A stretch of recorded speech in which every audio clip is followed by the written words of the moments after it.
Okay, we need to write down these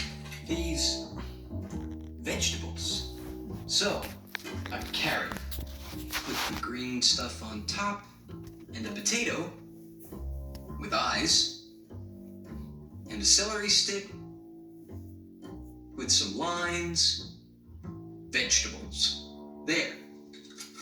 Well, we have our last clue. Do you know what this means?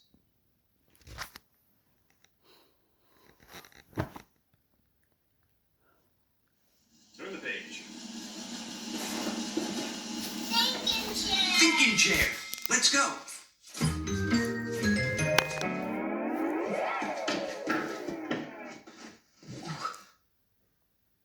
Okay.